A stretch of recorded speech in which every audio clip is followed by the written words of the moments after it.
Muchas gracias por continuar a partir de ahora. El diputado Gustavo Sánchez del PLD, vocero del bloque del PLD en la Cámara y miembro del Comité Central, está conversando con nosotros. Comenzamos hablando del discurso del presidente, de la manifestación de los jóvenes, y comenzamos a tocar este tema que creo que es muy importante. Ese segmento de la juventud de barrios carenciados, como llaman algunos populares, que a veces ha incurrido en un ilícito, a veces ni siquiera un ilícito grave mayor, pero queda con la famosa ficha. Y eso le va cerrando puertas y la sociedad, sin darse cuenta, está empujando a ese joven, lo alienta a continuar cometiendo cosas ilícitas. ¿Qué se puede hacer para reivindicar a esos muchachos y reinsertarlos? Bueno, mira, yo hice una especie de abordaje a la Procuraduría General de la República e hicimos descenso.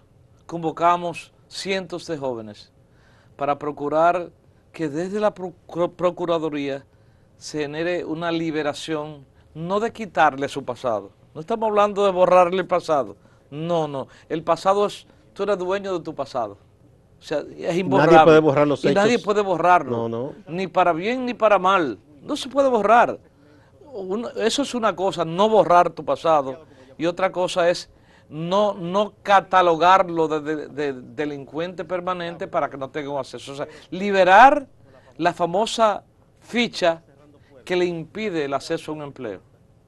Tan sencillo como es. Liberar que en el documento que expide la Procuraduría, que son exigidas por las instituciones que generan los empleos, liberar que desde la oficialidad, desde el Estado, se le genere de per se una imposibilidad o un requisito que ningún empresario va a asumir.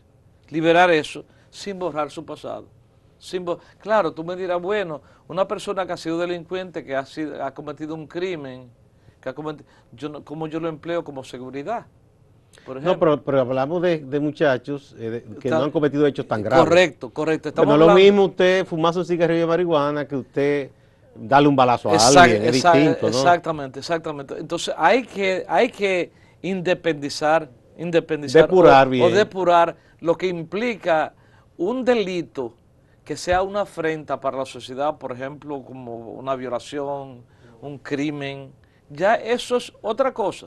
Ya eso hay que tener cierto cuidado para que no darle como tanta libertad de que usted tenga en su casa una persona con quizás hasta con problemas mentales. Eso se pudieran reinsertar, pero quizás en ciertas áreas restringidas. Y en otra etapa. No, usted no va a entrar en su casa una persona. Pero voy por ahí. Ese segmento que apenas quizás cualquier detallitos, por ejemplo, quizás un momento determinado, quizás no lo estoy diciendo que proclamando eso, pero se llevó un teléfono, un robo, un simple raterismo.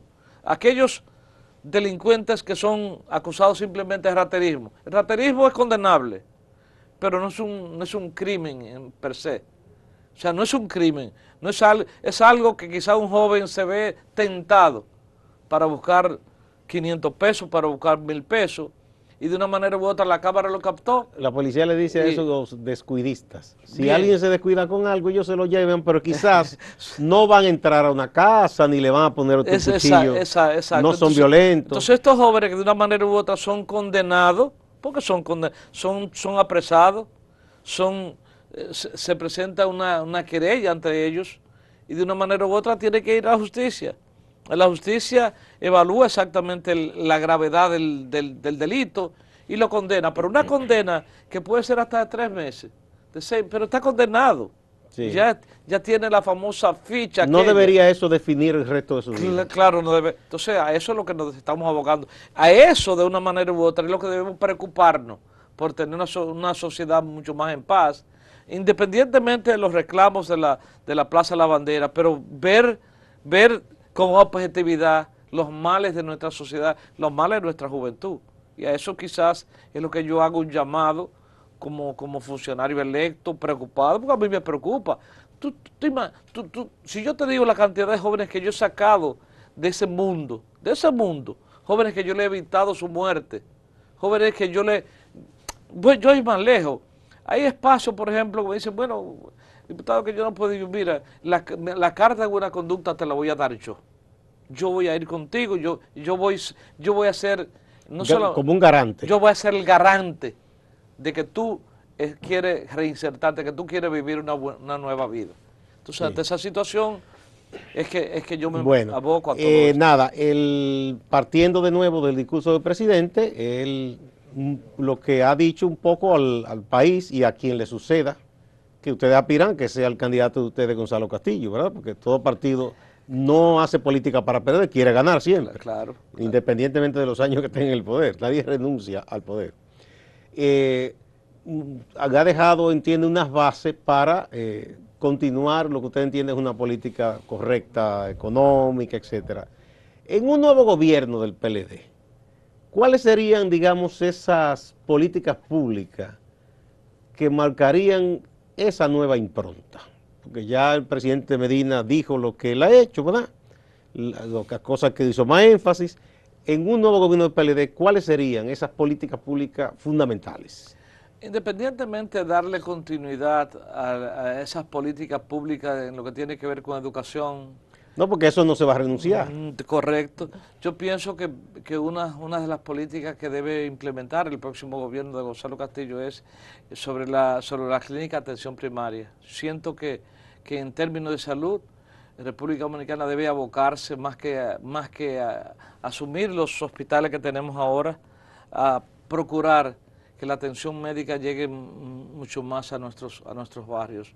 O sea, y la atención primaria de una forma u otra abarata el costo de la salud, porque hay estudios que determinan que alrededor del 80% de las personas que acuden a los hospitales pueden ser enfermedades prevenibles, enfermedades que pueden atenderse en pequeños centros de médicos como la clínica de atención primaria. Y sin dejar de reconocer o de ser objetivo en que los grandes hospitales se convierten en hoteles.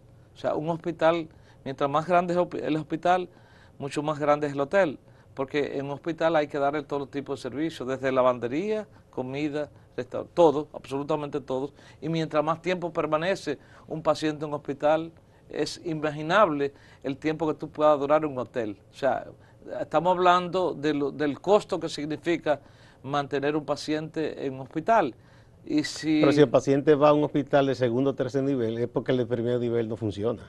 Bueno, pero precisamente todo lo que tú puedes evitar llegar al hospital en el que tú vas a ser internado, tú puedes inicialmente presentarte a clínica de atención primaria, a centro de atención primaria. Esa sería una prioridad. Eso es ¿Y para eso usted piensa que hay que reformar la ley o simplemente poner en práctica, en plena vigencia, la ley actual? No simplemente implementarla de manera administrativa, porque toda la ley permite exactamente aumentar el presupuesto de salud pública con esos niveles de atención. Sobre ese aspecto de la salud y la atención y los servicios, hay un problema que ha ido creciendo y noto que no se le ha puesto mucha atención. Todo el mundo, de hecho el usuario cuando se queja, suele quejarse de que si bueno, que si el médico le cobró copago, y yo entiendo a los médicos, porque un médico tiene que pagar muchas cosas, por ejemplo, en un consultorio hay que hacer un depósito para estar ahí, hay que asumir costos, pagar la secretaria, etcétera, y que le den 300 pesos por consulta, casi es un insulto. Creo que ahora le subieron un poquito más. Pero bueno, y de ahí llevan el 30% de impuestos. Entonces hay que entender también a los médicos. Pero hay una parte que casi ni el paciente se ha dado por vencido y no se queja. Aquí ha surgido un oligopolio peligroso con la venta de medicina. Hay 4 o 5 cadenas de farmacia. Y eso, por experiencia propia, lo cuento. Usted le dan una receta y usted va con su seguro, que se supone que cubre, ¿verdad? Y dice, no hay problema, mira, este. Este no lo vendemos nosotros, que dice esa cadena de farmacia. Usted tiene un dilema. O se va a comprar ese único a la otra que se lo va a quizá cubrir de seguro, y entonces se embromó con el resto. O paga esta cantidad aquí y el otro a bolsillo limpio, porque una vez que usted entrega la receta, ya. Esa es una. La otra es que a personas que tienen medicamentos de uso permanente, todo el que tiene asunto de hipertensión, diabetes o lo que fuere, a veces le dicen, bien, tiene que sellar, y eso te vale X cantidad de tiempo, esa receta sellada. Que hay médicos buenos y no le cobran, pero hay otros que por eso nada más le cobran algo, ya sea la secretaria que hace los sellos, quien fuere. Y hay gente que está en una condición incluso que su movilidad es dificultosa, personas ancianas, gente con cierta condición físico-motora. Eso es un abuso. Y yo no veo como que a eso nadie le pone el ojo. Sí, sí. Está hablando sobre un tema en el cual no solamente he sido testigo, porque de una forma u otra también soy medicado. Y a veces se me pierde y digo, hazme dos recetas, esta para comprarla y la otra para volver. Y es un fastidio eso. Es un fastidio. Para quien no tiene el tiempo o quien no se puede movilizar. Otra de las cosas que se dan es que, por ejemplo, en una farmacia dice, te trata de secuestrar como cliente y te dice, bueno, ya tú tienes aquí tu medicamento de manera permanente, pero tienes que venir a la farmacia. Hay temas de salud de una manera u otra, Gustavo, que tenemos que abordar y que las leyes están ahí. Simplemente pienso que hemos avanzado. Hay temas... Y no ha habido un descuido con eso, porque el oligopolio aquí está prohibido. Sí, sí, claro, pero tienen el oligopolio está prohibido naturalmente, pero de una manera u otra, cuando ese silencio se mantiene, cuando no hay ese despertar de una población o de alguien de una manera u otra que se haga cargo de darle seguimiento a todo esto, se convierte en una práctica y de una manera u otra se deja pasar. Nosotros, por ejemplo, tenemos una ley que se votó que de una manera u otra a mí me genera algún nivel de conflicto todavía abordarla, que es la ley que regula el uso de la juca en nuestros jóvenes. Es una ley que se aprobó y fue promulgada, un gran reto del presidente de la República promulgarla, porque de una manera u otra rompe con un nivel de populismo que se da. Pero esa ley yo no veo sentido. Porque se prohibió el aparato. Es como que porque se maten mucha gente en vehículos se prohíban los carros. Mira, no solamente que se prohibió el aparato, se permite el cigarrillo, por ejemplo, electrónico, que no fue concebido en todo esto, pero se hizo algo. O sea, se votó una ley que regula el uso de esta misma sustancia, y no por el aparato, sino por la sustancia que tiene el aparato. Entonces, de una manera u otra, lo que te quiero decir es básicamente que el no darle seguimiento, no fiscalizar las leyes, nos convertimos nosotros en cómplices de la misma violación. Y de una manera u otra yo tengo que hacerme medio el ciego, porque yo voté por la misma, pero cuando yo voy a uno de nuestros barrios, yo tengo que hacerme loco, porque yo voy a convertirme en policía. Dice, eso está prohibido. No, ya esa parte no es mía. Esa parte no es mía. Y cuando yo, por ejemplo, ayer estuve en un lugar público, y yo me estoy dando cuenta, siendo los promotores de la ley, porque tampoco voy a renunciar a que no estuve de acuerdo, independientemente que lo yo estoy diciendo sea gracioso o no. Yo sé que con decir esto me genera una antipatía, pero tengo que ser responsable. Yo siento que el daño que se hace es mucho más grande que el beneficio que yo pueda tener de conseguirme un voto o 2 votos. Entonces yo tenía que hacerme medio el loco, hacerme el del vista gorda, yo ver algo que está prohibido y de una manera u otra estar en ese ambiente. Entonces son de las cosas. Pero los diputados y los senadores tienen comisiones, por ejemplo. Sí, ¿a qué te refieres, comisiones? Comisiones de trabajo. Sí, claro. No, yo no digo comisiones de pago. Claro. Yo espero que los que hagan eso sean descubiertos si lo hacen. Eso no. Pero la comisión de trabajo. Sí, claro. Se supone que hay una comisión de salud que debe estar vigilando esas cosas. Claro. Eso es lo que yo echo de menos. Y eso es una cosa abusiva para la población. Claro, Gustavo. Fíjate, los diputados más que todo, que muchas veces la sociedad nos responsabiliza de todo, no dejamos de ser entes de fiscalización de los temas que le preocupan a la sociedad. ¿Y cómo surge en todo esto? Cuando tú, por ejemplo, me provee, Gustavo, está pasando esto, y de una manera u otra, hasta de una resolución. Una resolución no tiene un efecto de ley, pero tiene un llamado poderoso de un poder del Estado para el cumplimiento de la ley. Y de una manera u otra, nosotros somos parte de la comisión, pero independientemente yo no soy miembro de la Comisión Permanente de Salud, no es que no me interesa a mí, no. Tú me edificas, mira, está pasando esto, y yo con mi técnico hago una resolución, la introduzco en la Cámara y convierto esto en un tema de debate. Un tema de debate que ya estamos ganando, sin ser una ley.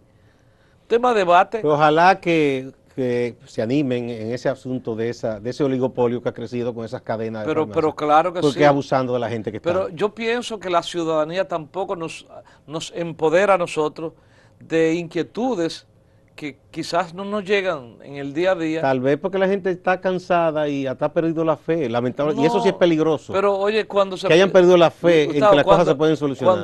Cuando una persona pierde la fe, pierde el deseo y la esperanza de vivir. Y la fe nunca puede perderse. La fe es lo que le da a uno la inspiración a vivir, a seguir luchando. Y lo último que puede perder un ser humano es la fe. Bueno, sí, eso es verdad, pero lo que digo es que aún así hay mucha gente que ya se torna como derrotada. Pero, y oye, dice, no vale la pena porque Gustavo, no van a hacer nada. Gustavo, la lucha, hay una frase que dice, hay hombres que luchan un día y son importantes. La de Bertolt Brecht. Correcto. Entonces, eso es permanente. El imprescindible es aquel que nunca baja la guardia, que lucha permanente. Que una lucha, no es bueno solamente el lucha. Podríamos, ustedes pueden decir que también van a revisar esa parte en un nuevo gobierno. Pero claro que sí, pero claro que sí. Mire que le estoy tomando la palabra, tocayo. Pero claro, como digo yo en la Cámara, véame mis ojos, vea mis ojos, bien, claro que sí. Se lo voy a recordar. Claro que sí. Bien, ese es un aspecto que ustedes tomarán en cuenta. Respecto a otro tema, que hemos tenido mucho crecimiento y eso es loable y plausible y siempre es mejor crecer que no crecer, pues estamos claros en eso. Ahora, que ese crecimiento afecte de manera positiva a la mayor cantidad de las personas, porque esa es una parte que tenemos mucha desigualdad todavía. Hay gente que es verdad que no pasa hambre, por ejemplo, pero que para llegar a fin de mes pasa trabajo o no tiene un servicio de cierta condición de calidad de vida, mejorar esa parte. Sí, ¿Cómo se haría eso en un nuevo gobierno del PLD? Inicialmente seguir mejorando los servicios públicos. Los servicios públicos nos afectan a todos, a todos. No es el tema de un empleo que se favorece a una persona. Lograr exactamente tener que todos los dominicanos, 10 millones y medio de dominicanos, tengamos luz 24 horas, que es una responsabilidad del Estado, pero se convirtió en un tiempo como si fuera un privilegio. Debe ser un gran reto para nosotros. En eso mejoramos la calidad de vida.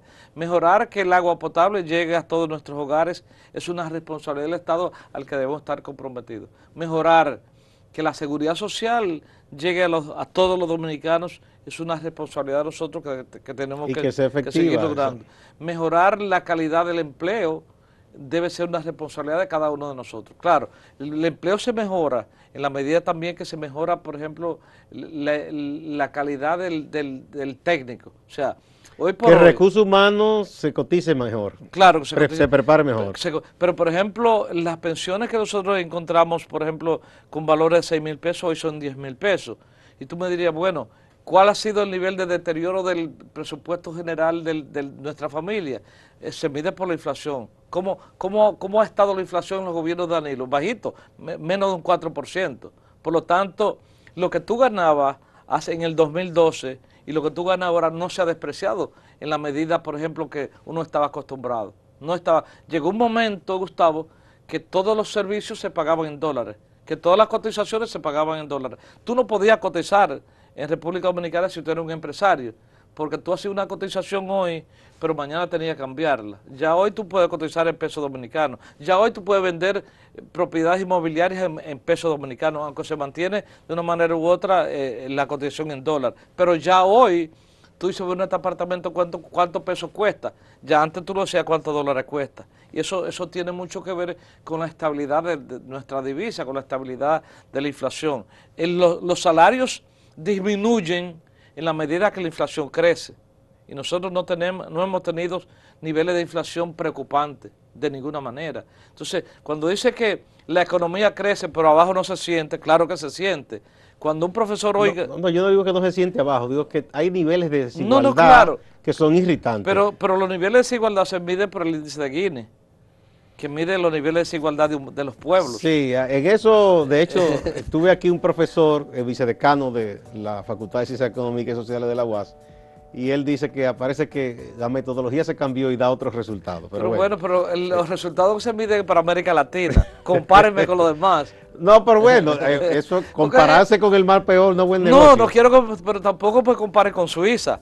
No, Compáreme, Suiza no está en América Latina. compáreme con los del mismo tamaño. Hoy por hoy, Gustavo, de los 21 países de América Latina, yo pudiera decirte que estamos entre los 7 mejores. Entre los 7 mejores. Vamos a poner una pausa aquí y volvemos para que continuemos con este y otros temas.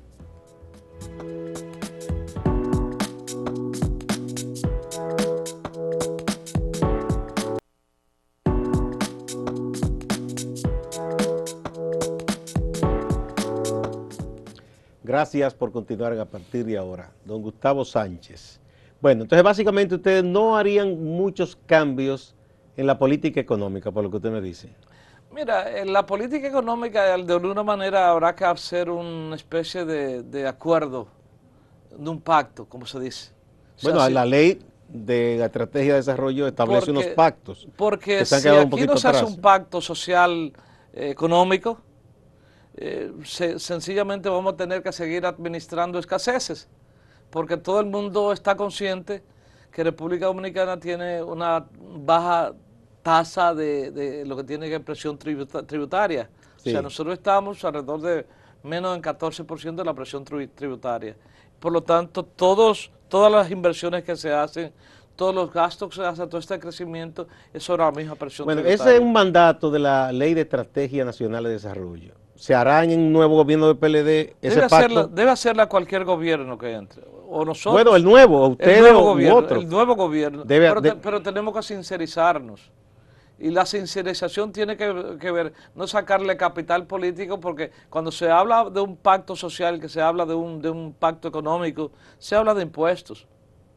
Y inmediatamente cuando la gente entiende impuestos, el gobierno es malo, porque está poniendo impuestos, está haciéndonos pagar. Los impuestos no son malos si el pueblo los recibe como respuesta en servicios públicos. Si se administran bien, no hay problema. El gasto, y además, si paga más quien gana más. Claro, y la mejoría de la calidad del gasto también. Pero tenemos que sincerizarnos, porque queremos una República Dominicana pujante, con todos los servicios básicos cubiertos, pero tenemos que ver exactamente si lo que deben pagar más, pagan más.